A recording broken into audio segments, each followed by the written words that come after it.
12वां अध्याय गीता का। अर्जुन बोले, जो अनन्य प्रेमी भक्त जन पूर्वोक्त प्रकार से निरंतर आपके भजन ध्यान में लगे रहकर आप सगुण रूप परमेश्वर को और दूसरे जो केवल अविनाशी सच्चिदानंद घन निराकार ब्रह्म को ही अति श्रेष्ठ भाव से भजते हैं, उन दोनों प्रकार के उपासकों में अति उत्तम योग वेत्ता कौन है?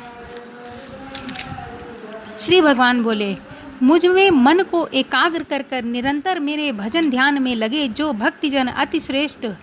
अतिशय श्रेष्ठ श्रद्धा से युक्त होकर मुझ सगुण रूप परमेश्वर को भजते हैं, वे मुझको योगियों में अति उत्तम योगी मान्य हैं। परंतु जो पुरुष इंद्रियों के समुदाय को भली प्रकार वश में करके मन बुद्धि से परे सर्वव्यापी अकथनीय स्वरूप तथा सदा एक प्रकार से रहने वाले नित्य अचल निराकार अविनाशी सच्चिदानंद घन ब्रह्मा को निरंतर एक ही भाव से ध्यान करते हुए भजते हैं, वे संपूर्ण भूतों के हित में रत और सब प्रकार से समान भाव वाले योगी मुझको ही प्राप्त होते हैं। उन सच्चिदानंद घन निराकार ब्रह्म में आसक्त चित्त वाले पुरुष के साधन में परिश्रम विशेष है, क्योंकि देहाभिमानियों के द्वारा अव्यक्त विषयक गति दुख पूर्वक प्राप्ति की जाती है। परंतु जो मेरे पारायण करने वाले भक्तजन संपूर्ण कर्मों को मुझ में तर्पण करके मुझे सगुण रूप परमेश्वर को ही अनन्य भक्त योग से निरंतर चिंतन करते हुए भजते हैं, हे अर्जुन, उन मुझ में चित्त लगाने वाले प्रेमी भक्तों को मैं शीघ्र ही मृत्यु रूप संसार समुद्र से उद्धार करने वाला होता हूँ। मुझ में मन को लगाकर और मुझ में ही बुद्धि को लगा, इसके उपरांत तू मुझ में ही निवास करेगा, इसमें कुछ भी संशय नहीं है। यदि तू मुझको मुझ में अचल स्थापन करने के लिए समर्थ नहीं है तो हे अर्जुन, अभ्यास रूप योग के द्वारा मुझको प्राप्त करने के लिए इच्छा कर। यदि तू उपयुक्त अभ्यास में भी असमर्थ है तो केवल मेरे लिए कर्म करने के ही परायण हो जा। इसलिए मेरे निमित्त कर्मों को करता हुआ भी मेरी प्राप्ति रूप सिद्ध को प्राप्त होगा।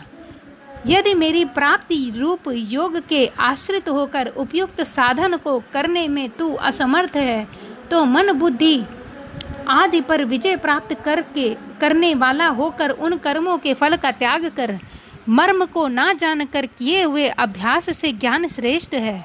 ज्ञान से मुझ परमेश्वर के स्वभाव का ध्यान श्रेष्ठ है और ध्यान से भी सब कर्मों के फल का त्याग श्रेष्ठ है, क्योंकि त्याग से तत्काल ही परम शांति होती है।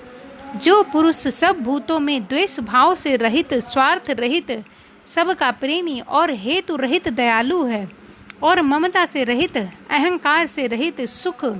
दुखों की प्राप्ति में सम और क्षमावान है, अर्थात अपराध करने वालों को भी अक्षम देने वाला है, तथा जो योगी निरंतर संतुष्ट है, मन इंद्रियों सहित शरीर को वश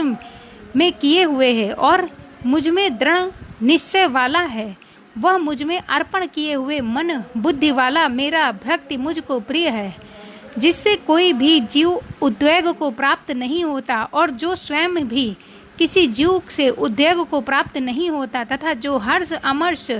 भय और उद्वेग आदि से रहित है, वह भक्त मुझको प्रिय है। जो पुरुष आकांक्षा से रहित, बाहर भीतर से शुद्ध, चतुर, पक्षपात से रहित और दुखों से छूटा हुआ है, वह सब अंतों का त्यागी मेरा भक्त मुझको प्रिय है।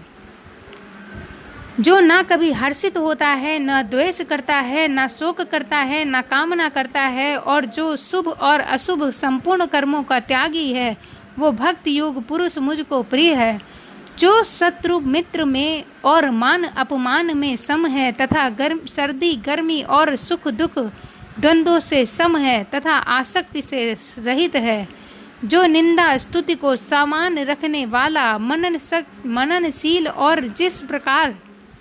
से भी शरीर का निर्वाह होने में सदा ही संतुष्ट है तथा रहने के स्थान में ममता और आसक्ति से रहित है, वह स्थिर बुद्धि भक्तिमान पुरुष मुझको प्रिय है। परंतु जो श्रद्धा युक्त पुरुष मेरे परायण होकर इस ऊपर कहे हुए धर्म में अमृत को निष्काम प्रेम भाव से सेवन करता है, वो भक्त मुझको अतिशय प्रिय है। इस प्रकार ये 12वां अध्याय भी समाप्त हुआ। बोलो जय बांके बिहारी लाल की जय।